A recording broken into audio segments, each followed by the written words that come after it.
Bismillahirrahmanirrahim. Alhamdulillahirabbil alamin wa bihi nasta'in ala umurid dunya waddin.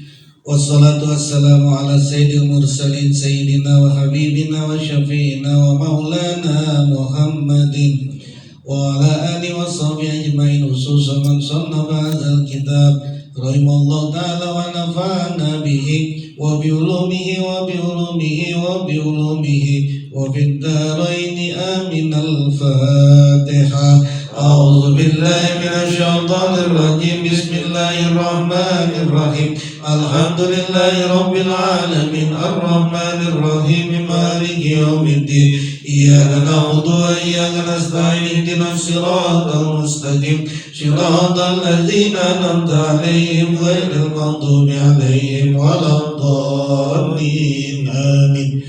Bismillahirrahmanirrahim. Para asatidz, para jamaah sekalian, melanjutkan pembahasan mengenai al-imamah wal qudwah, mengenai konsep imam dan makmum di dalam sholat. Kemarin sudah kita bahas ada 3 tugas bagi seorang imam dan juga makmum. Tugas yang pertama itu tugas yang terkait sebelum sholat. Bagaimana imam harus melakukan apa sebelum mulai sholat. Ini sudah kita bahas di pertemuan sebelumnya. Itu ada 6 tugas, ada 6 hal yang harus dilakukan oleh seorang imam sebelum dia memulai sholatnya. Nah, sekarang yang tugas yang kedua yang terkait dengan imam ini, yaitu tugas saat membaca, saat pembacaan surah.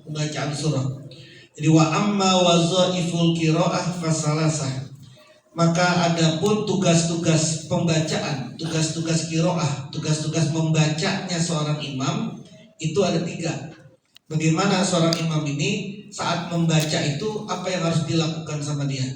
Yang pertama adalah ayyusirra bidu'ail istiftah wa ta'awuz kal munfarid.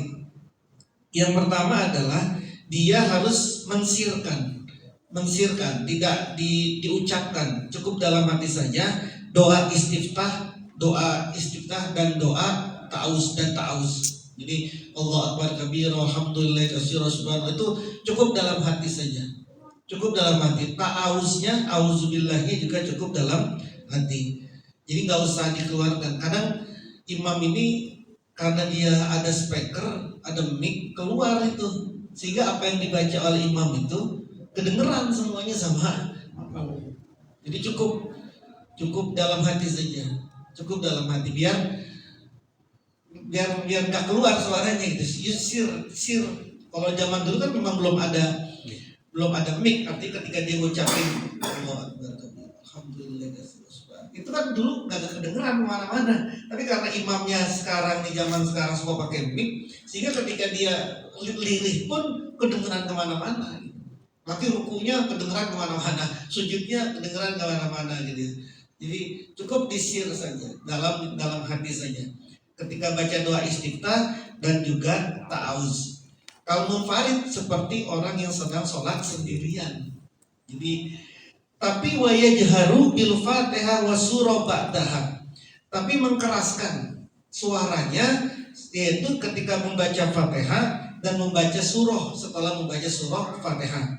Fi jami'is subhi wa ulai isya wal maghrib. Di semua sholat yang dijahar yaitu subuh, isya dan maghrib. Wa kadzalikal munfarid. Begitupun juga kalau dia lagi sholat sendirian. Kalau dia lagi sholat sendirian pun juga dianjurkan untuk dijaharkan, bacaannya itu dijaharkan, tidak diinfiradkan gitu. Wa yajharu biqaulihi amin, dan dia juga mengucapkan, mengkeraskan suara ucapan amin. Fi sholatil jahriyah, di dalam sholat yang memang keras. Jadi imam pun juga membaca amin. Waladhdallin amin juga dia membaca amin. Jadi tidak dalam hati tapi diucapkan. Wa kazal makmum, begitupun juga makmum. Makmum juga dianjurkan untuk membaca amin juga dengan cara jahar. Terus wa yukrinul ma'mum ta'minahu bi ta'minil imami ma'an la takiban. Ini makmum ini membaca aminnya ini bareng bersama dengan aminnya imam. La takiban, bukan setelahnya imam.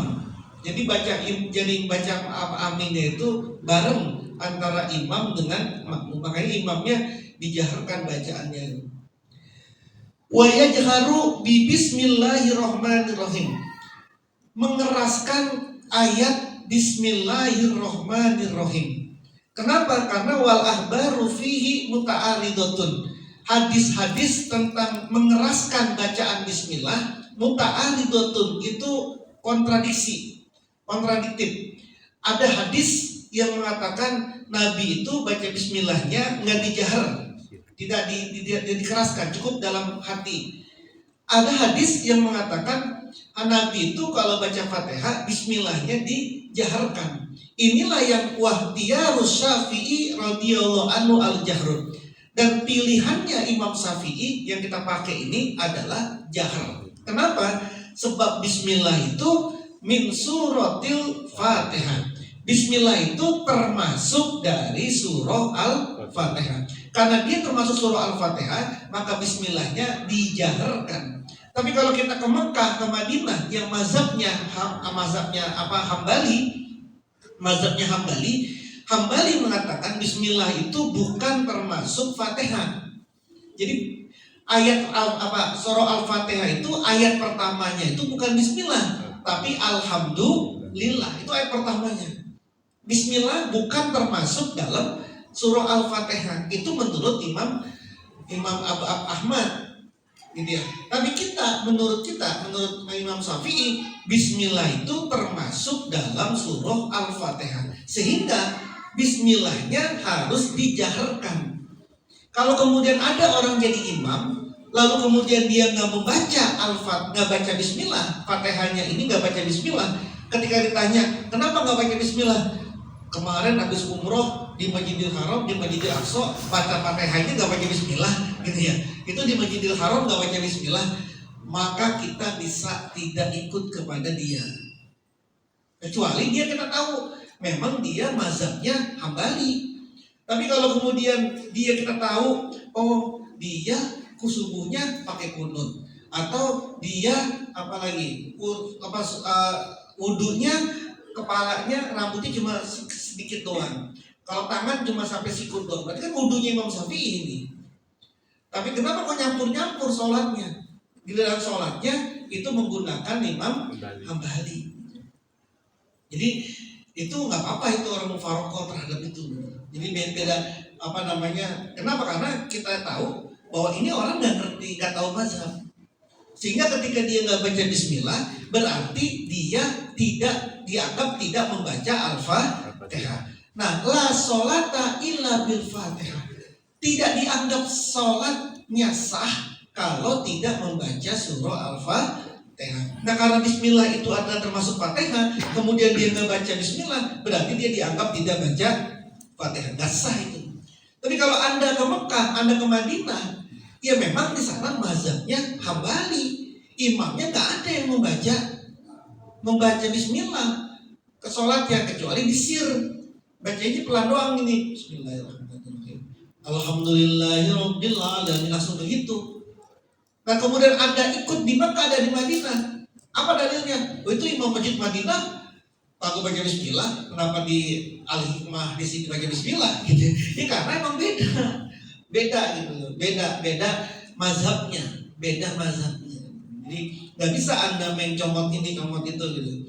Karena tadi dia bismillah kalau di kita Imam Syafi'i termasuk dari ayat Al-Fatihah. Nah, kita orang itu perlu tahu, perlu adaptasi. Kalau tahu di sini adalah mazhabnya Syafi'i, ya kalau ngimamnya baca bismillah. Orang makmumnya mazhab Syafi'i semua kok di Indonesia rata-rata, terutama di Pulau Jawa. Di Pulau Jawa ini mazhab kita ini mayoritas adalah Syafi'i. Meskipun dia nggak tahu itu Syafi'i apa Hambali, tapi Syafi'i pasti dia dipakai. Kenapa? Karena mayoritas yang dipakai di Indonesia ini adalah Syafi'i. Kalau emang dia menggunakan Syafi'i, ya kalau ketika ngimamin baca. Bahkan imam-imam Masjidil Haram pun, imam Masjidil Haram kalau lagi diundang ke Indonesia, ke Istiqlal, kemanapun, itu baca Fatihahnya Bismillah itu. Baca Bismillah itu mereka. Kenapa kita yang baru sekali umroh, pulang dari umroh, ngimamin gak baca Bismillah? Alasannya di Masjidil Haram, Masjidil Nabawi gak baca. Imam Masjidil Haram aja kalau ke Indonesia pasti itu, mau Imam Sudes kayak, mau Imam siapa, apa Huzaifah, siapa pasti dah. Anda perhatiin kalau lihat di YouTube atau di mana, kalau mau lihat langsung, pasti mereka itu kalau lagi ngimamin di Indonesia pasti itu baca Bismillah itu. Baik Fatihahnya maupun baca surahnya, baca Bismillah dulu dan dijaharkan. Jadi jangan kemanyu gitu. Mau imamnya aja, Imam Masjidil Haram aja ke Indonesia baca Bismillah. Kenapa ente baru pertama kali umroh pulang ke sini kagak baca Bismillah Fatihahnya? Dia jadi, nah ini memang ikhtilaf muta'arid, memang kontradiktif hadisnya. Ada yang mengatakan hadisnya itu Nabi baca Bismillah, ada yang juga tidak sama kayak kunut, ada yang mengatakan Nabi kunut, ada yang mengatakan Nabi tidak kunut. Nah Imam Syafi'i yang kita pakai ini dia menggunakan Bismillah ini termasuk Al-Fatihah.